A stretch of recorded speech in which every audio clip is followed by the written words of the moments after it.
So, myth number one, and everyone's favorite, we need to have a huge list of subscribers, a very big database to do email marketing better. But the keyword that we are missing over here is the word relevant. We need to have relevant base of subscribers, those that are active. And the key thing would be to focus on our existing base before we got into the mad race of getting more and more subscribers. So very importantly, even if your list is small, but if they are relevant and active, that is more important than having a huge database of people in your list. Second thing, open rates are everything. You would have come across email clients whereby if you delete an email, it automatically opens the next one, or if they move next, the next email opens by itself. So are we supposed to take credit for that? Because the next email could be from your brand, right?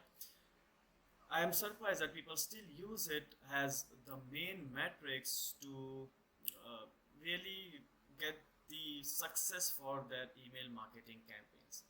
That's not the case. You need to use better metrics like opens and the activity that you intend them to do on your landing pages or on a website, whether do they convert or not. Those are the more important metrics versus utilizing open rates.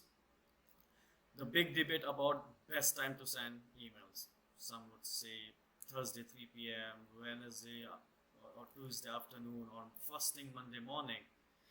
It may be the case, but for your brand, you need to really test it out. Do a split test, check what are the timings that are really working for your brand, for the database that you have. And it couldn't be that one timing suits all your database, and that's when the beauty of marketing automation tools is that helps you in running all these A/B tests for you. So make use of that and see what is the best timings that work for which audiences and which segments and lists within your database, and then use it.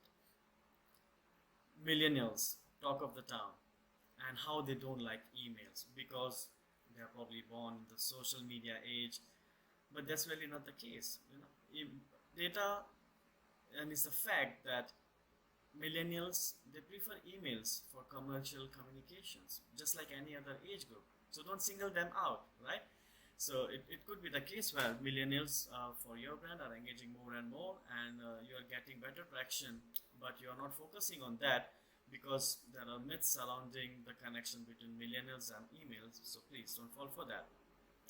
Sending the same email twice is counterproductive.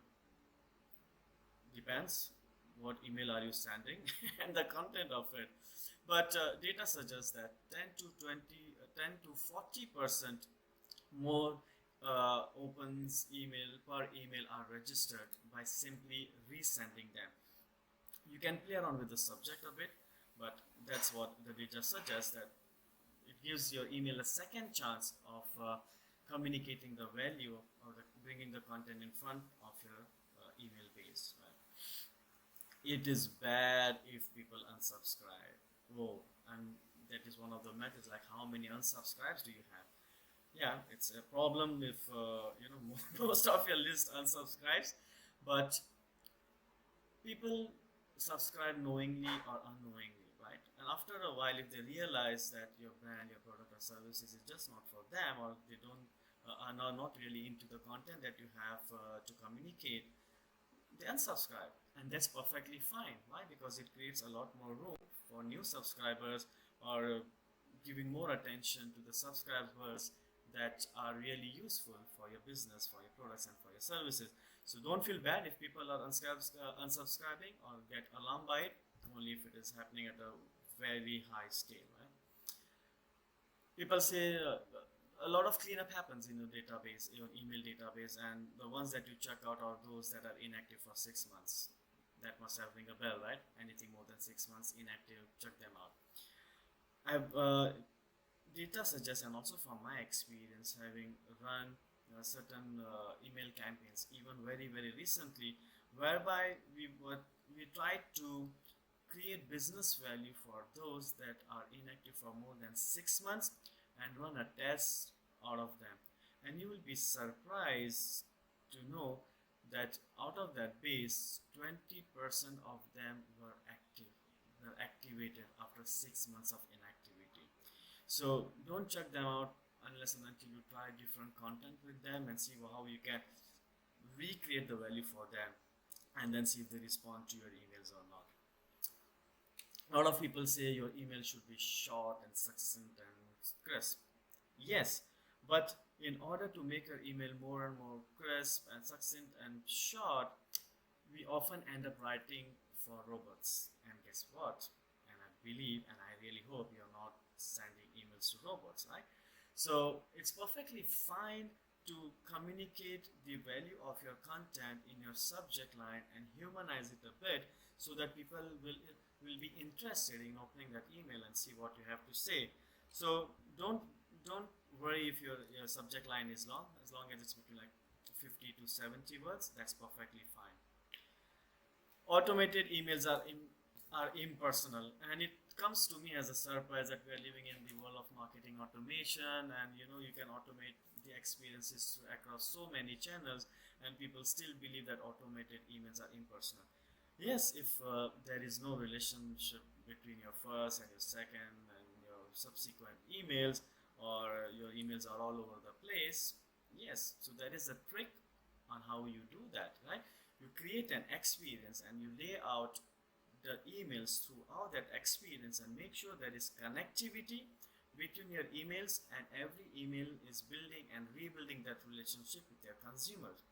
So that's the beauty of how you create that experience and then automate it such that your receiver doesn't even realize that it's automated. And that's the beauty of how you automate your emails, and personalize them as well. Sending more emails result in more emails being ignored. Oh yes, if you send like 10 emails a day, definitely I am gonna block you. But you need to strike a balance. And the universal balance is roughly sending email once a week. That's good enough, which makes it like 4 to 5 emails a month. And if you are writing really interesting blogs about a topic that your user is interested in, or you are e-commerce whereby you have latest bestsellers, new arrivals every other day, then sending twice a week should generally be okay. But again, you need to test it out. General benchmark is if you email once a week, that's considered all right. Consumers are quick to hit spam button. So this is one of the thing that people always keep talking about emails, or people keep hitting spam and it ends up in spam. Let's make use of data over here. Data says that 0.05% of people will actually hit the spam button, and if you translate it into numbers further, it's like 1% out of 2,000 emails that you send out. That's not really a very big deal, right? And there is a lot of conversation around this spam. I already said about the data. Some people have this whole myth about certain words. Like a very recent incident with my hosting provider. I was trying to send out emails to my partners, communicating my services and quotes and stuff like that. And my emails, all of them were ending up not being delivered to my clients. So I checked with my hosting provider, and they said like, oh, we checked it in the back end, and you are using some spammy words in your subject line, and because of which your emails are not being delivered, or they might be ending in spam. So I asked, what words could that possibly be? And oh, you use partner in the subject line. So only to realize that there was a glitch at their end, and once they resolved it, all my emails went out perfectly fine. So don't get too caught up in this whole conversation about spammy words.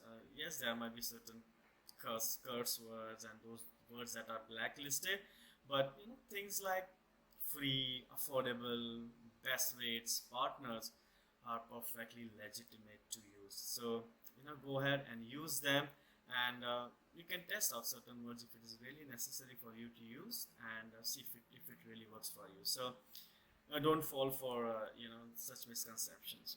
So that is some of the myths that I have accumulated over my experiences, which I thought will be very very useful to uncover, so that you can really first understand the power of email and certain myths that keeps this power of email from becoming your most important channel in your digital marketing suite.